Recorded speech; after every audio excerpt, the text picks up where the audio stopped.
Her Excellency Arikana Chihombo Rikwao, this is a surprise to you, but she will be coming in just to have 2 minutes of a chat with us before she's very, very busy on the campaign in the US, you know, but she says she will be coming through. So when she comes in, we will break and a couple of minutes to talk to us before she can go back, and then we will continue, okay? Hello, Excellency. Yes, hello. Hello, my brother. How are you, Advocate? Thank you very much, Your Excellency. Thank you for having me. Good afternoon. Children of Africa. Good afternoon, Madam. Excellency. So good to see all of you. Good to see you. Thank you very much. We are honored to have you. Surprise to us. No, thank you very much. Thank you for surprising me and inviting me. This is such an important gathering, especially when you are bringing together our youth, the future of Africa. I wanted to thank Advocate Ababrese for all the wonderful work that he is doing on the continent. I also wanted to thank all the leaders of the various COSUA chapters of the continent. On behalf of your elders, the elders of Africa, I want to take this opportunity to apologize to all of you, African youth, in a worse shape than it was when we found it. However, I do know one thing, that if we were to come together, as your elders and you, our youth, with your intelligence and your energy, together with our wisdom, we can turn the corner, we can make magic, we can rebuild our Africa and bring Africa to her former glory. You all know very well, as our youth, that you are our future. You also know very well that you will always have our shoulders to stand on. Let's also guarantee you one thing, that you will always have, we will always have your back. The reality and the truth on the ground is, our Africa is the richest continent on earth. As such, it attracts greedy people from all over the world. What is needed and what we have failed to do for centuries is to stand up and defend our turf.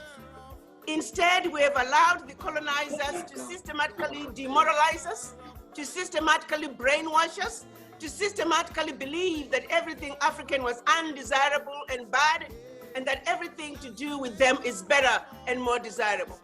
Sadly, we have fallen into this trap where we are forever trying to look to the West for whatever they have as if it is better.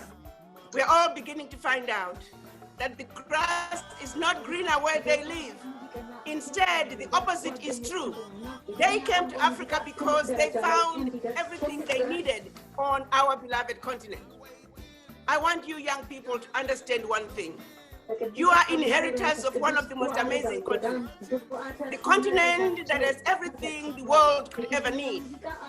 All that is left for us is to unite and speak with one voice. When we speak with one voice, we are unstoppable.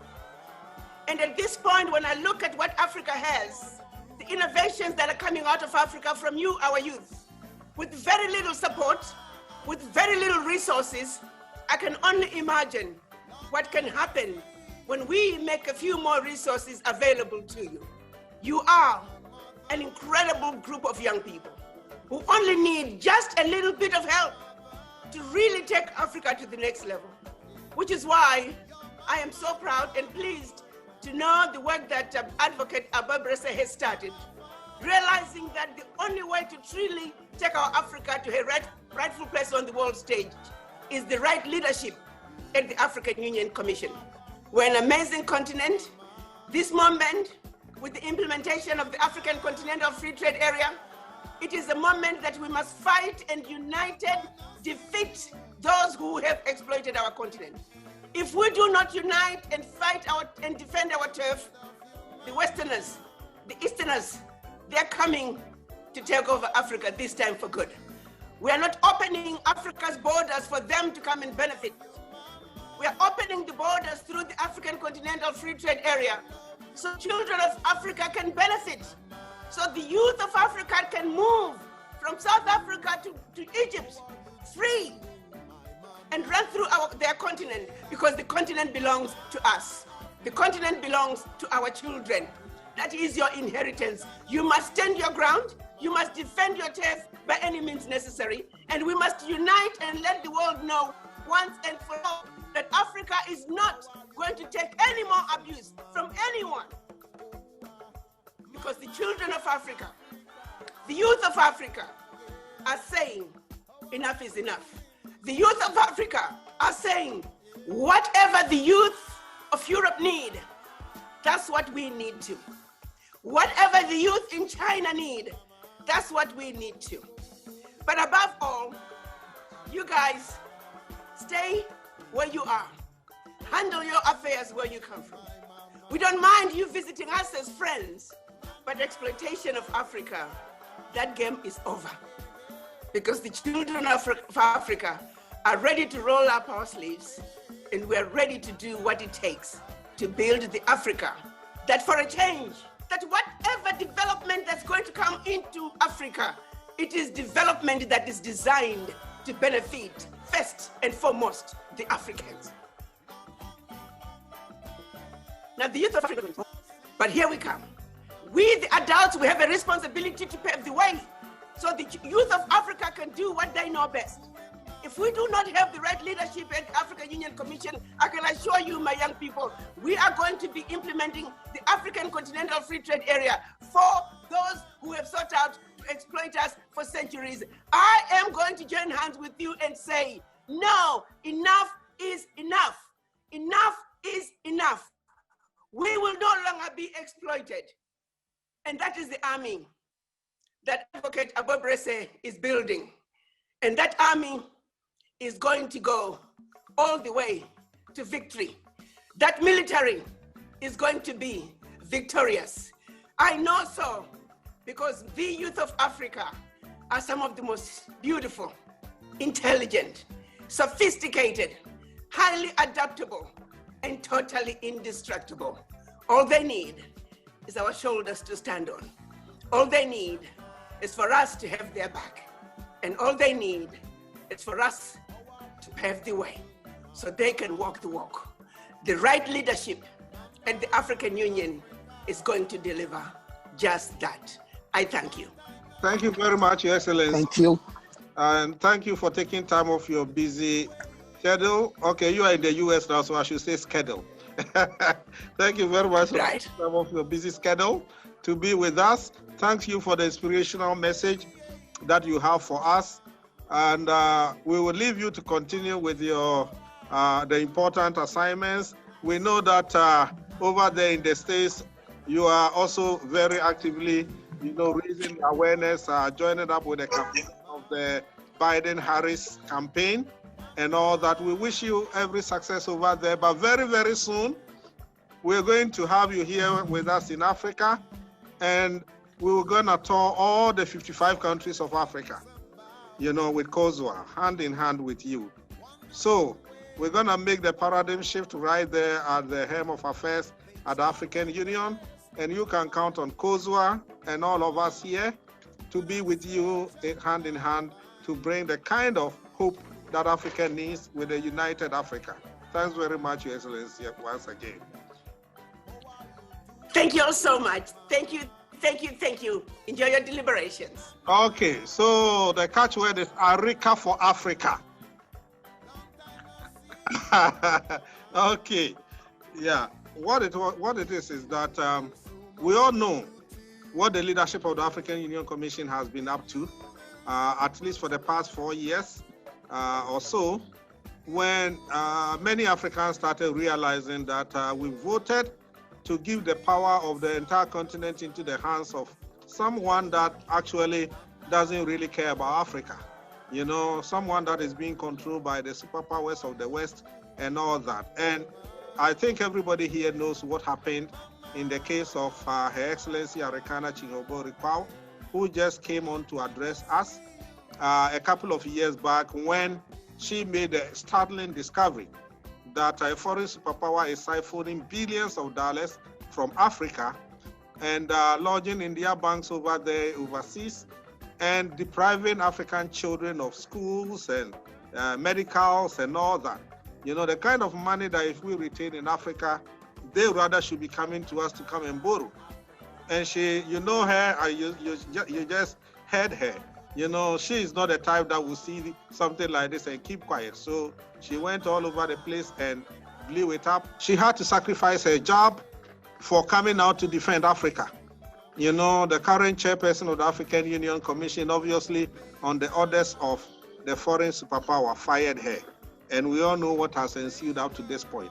In fact, as I speak to you now, a lot of the youth of Africa, in Ethiopia, everywhere, everybody is demonstrating all over, even in Ethiopia, you know, against that sack. And now it looks like she's not the only person that was sacked, because every other person that would want to take over the mantle of African Union leadership is also dealt with ruthlessly. We just had a situation in Ghana where the vice chairperson of the African Union Commission, that we COSUA, a lot of our COSUA leaders here have met with him. He's the one that signed the COSUA partnership agreement with the African Union to give us all the power to be here talking about African Union elections, you know, and he also had to pay the price.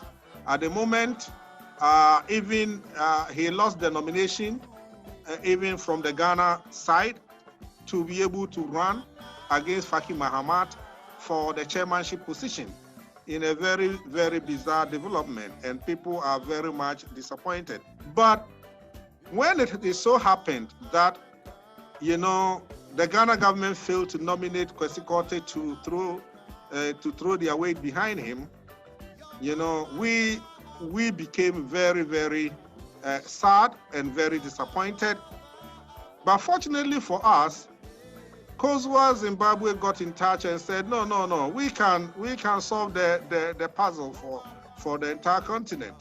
We said, okay. He said, no, you know, your sister is there, let's talk to her. Because even though she's virtually left Africa and, you know, pursuing other things in the States, with the things that have happened, you know, if we talk to her, maybe she will come back and want to come and salvage something for the continent. So we started having the discussions with her. So now we got back to her and said, well, Kwesi Korte couldn't run finally. So it means that Faki Mahamat is going to run unopposed. So we need a credible opponent that can save Africa. And thank God she's agreed to come back to Africa and to take up this cry of the people, and to take up the mantle, and to salvage something for this continent of Africa. And you heard her very clearly. When we say that she's coming back to save Africa, a lot of people think we are just bragging and that she will not come back. But you heard her yourself just a moment ago telling all of us to take heart, and that she will come in and fight hand in hand with COSUA to be able to save the continent of Africa. So we are very, very happy and grateful today to hear this from her. And we also know that another brother of ours, we have, you know, COSUA Kenya on the platform right now. And she suggested that, look, if I am running for the chairmanship, you can be sure that our opponents are going to do everything they can to shut us down. But if we can get SADC and East Africa together as one bloc, it will be very, very difficult for them to defeat us.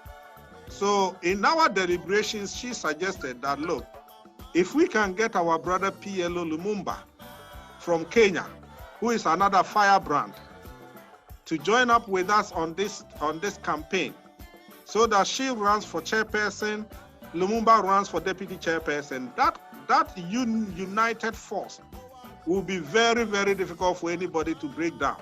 Okay, so the catchword is Arica for Africa, Arica for Africa, Arica for Africa.